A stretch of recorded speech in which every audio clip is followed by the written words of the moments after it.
The first presidential debate is over and everybody is weighing in on who won, but I have a different question. How did each candidate perform from a charisma perspective? This is critically important because when people don't know who to trust, we oftentimes just choose the person that we have a better feeling about. You might not like it, but it's the truth of how humans work. So if you want to know how undecided voters are likely to vote, you cannot ignore the charisma angle. Let's begin by examining Trump. He started the debate strong, making one consistent point in his first answer. Our jobs are fleeing the country. So we're losing our good jobs, so many of them. So Ford is leaving. You see that, their small car division leaving. Thousands of jobs, leaving Michigan, leaving Ohio. They're all leaving. If you've seen our other videos on Trump, you know that this habit of repetition makes the point stick better in the brains of the audience. Days later, people are only going to remember a few snippets from the hour-and-a-half-long debate. A month later, on Election Day, they'll only remember how the debate made them feel about each candidate. So the repetition of a single point gives it the best chance of being what lasts. Trump even acknowledged that he agreed with Hillary on one point, and it was a strong moment for him compared to his more extreme positions of the past because it made him seem more reasonable and nuanced. As far as child care is concerned and so many other things, I think Hillary and I agree on that. We probably disagree a little bit as to numbers and amounts and what we're going to do, but perhaps we'll be talking about that later. As the debate wore on, though, Trump's repeated, often unsuccessful interruptions began to make him look like a jerk. I was against it once it was finally negotiated and the terms were laid out. I wrote about that in... You called it the gold standard. I hope... You called it the gold standard of trade deals. You said it's the finest deal you've ever seen. No. And then you heard what I said about it, and all of a sudden you were against. What's most interesting here is that Donald Trump's interruptions were one of his winning tactics in the first debates. So why did they come off as obnoxious this time around? First off, in the first debate with so many candidates, they each had to fight one another for airtime. Interrupting was the only way to ensure that you didn't lose your chance to speak. It's your own ties and your own suits. All right. You know what? Because why don't you they make them in America? Their currencies. No. They devalue their currencies. Well, then make them in America. That makes it well, you don't know anything about business. You lose on make them in America. You don't know anything about it because you're a lousy Well, I don't know businessman. anything about bankrupting four companies. No, You bankrupted I know, four you know what? companies. You know what? I don't know anything about You know what? starting a university. One at a That was time. a fake university. First of all, a fake university. That's called... There are people who borrow $36,000 to go to Trump University. Contrast this with a two-person debate where the moderator, for the most part, protected Hillary's chance to speak. Now, let me say there's nothing crazy about not letting our companies bring their money back into their country. This is Secretary Clinton's 2 minutes, please. You and the business you do. You've proposed an approach that has a $4 billion tax benefit. Secondly, and more importantly, in this debate, the audience was specifically instructed not to speak up, cheer, or laugh, and with a few exceptions at the end, they kept quiet. So whereas Trump's brash interruptions in the first debates created a rousing applause, with the Islamic terrorism that exists. This is a tough business to run for president. I know, you're a tough guy, Jeb. And we need to have a leader that is real tough. You're never going to be president of the United States by insulting your way to the presidency. Let's see, I'm at 42 and you're at 3, so far I'm doing better. Doesn't matter. So far I'm doing better. The audience's silence when Trump cut in this time just made him sound like a jerk, and this is hugely important.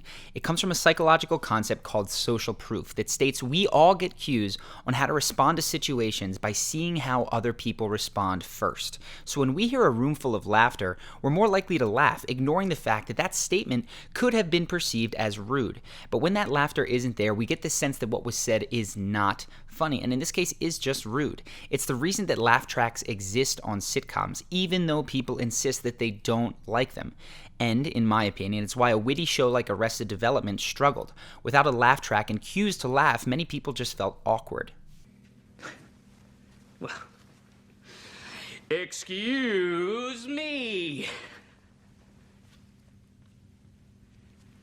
Excuse me.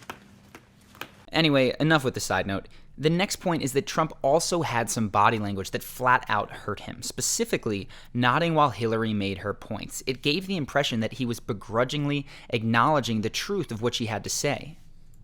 We need to do more to make the contributions we should be making to rebuild the middle class. I don't think top-down works in America. Broad-based, inclusive growth is what we need in America. That means 0 for troops, 0 for vets, 0 for schools or health. And I think probably he's not all that enthusiastic about having the rest of our country see. So Trump was a mixed bag, and I would say that he got worse as the debate wore on. But let's move to Hillary now. She got off to a rough start. Her opening remarks, which were obviously prepared, felt scripted. That sense of being overly scripted often comes through in a couple of hitches when people accidentally vary from their word-for-word script and then struggle to get back on track. And as we saw, some of the words got stuck in Hillary's throat as she tried to recite that word-for-word script. Starts with raising the national minimum wage and also guarantee, finally, equal pay. There was also a very slight but palpable sense of searching, as it felt like Hillary scanned her brain to see what her next point was. We're going to do it by having the wealthy pay their fair share and close the corporate loopholes. Finally, we tonight are on. This was a problem for Hillary because one of the big things that she wanted to do in this debate was come across as less robotic and more personable, which is why she kept referencing her family. Now, the reason that Hillary likely had those hiccups was because she memorized her talking points word for word. Now, I cannot emphasize this enough. Unless you are a talented actor, memorizing word for word is a bad idea. It is very difficult to make those word for word memorizations feel normal. We have a separate video on how to memorize a script or a speech in a way that feels more fluid to an audience, which I'm going to link to in the description if you are interested. But things just got more uncomfortable with Hillary's smile, which looked forced. The lack of tension around her eyes made it come across as fake. Again, we have another video dissecting the anatomy of a genuine smile, but just notice the difference in the eyes between her typical smile and one of the smiles where she seemed to genuinely be laughing. Woo, okay.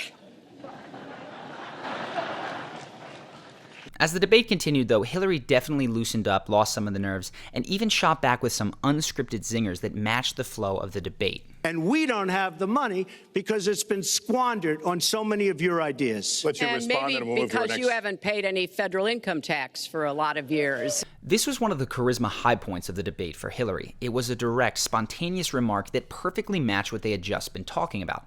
Unfortunately for her, there were far more prepackaged lines like trumped up trickle down that just didn't hit as hard. And she was unable to get the full benefit of this moment because rather than hammering that point home, she silenced the audience so that she could continue with her talking points. And the other thing I think is important. In sum, I saw major charisma issues with both candidates. Neither hit a home run, but who won? I wrote down my reaction immediately having finished the debate so it wouldn't be swayed by the day after news cycle, which is where the real battle for who won the debate is fought. Keep in mind, I'm coming at this from just a charisma perspective, not commenting on the merit of what anyone had to say or the quality of the proposed policies. Not saying that you shouldn't consider those things, but there are, of course, tons of other places where you can go for commentary on that. So, from just the charisma perspective, it was close, but I would have to say that Trump edged out Hillary. Hillary had the opportunity for some really strong moments, but rather than hammer them home, she stuck tightly to her talking points, which often came across as very scripted. Trump struggled to restrain himself and probably alienated some voters by shouting over Hillary, but in my mind, he generally spoke with more ease and conviction, which translates to charisma. Still, it was close. I don't think that either party is going to pull away sharply from this, and I am excited to see how both candidates adjust for the next debate.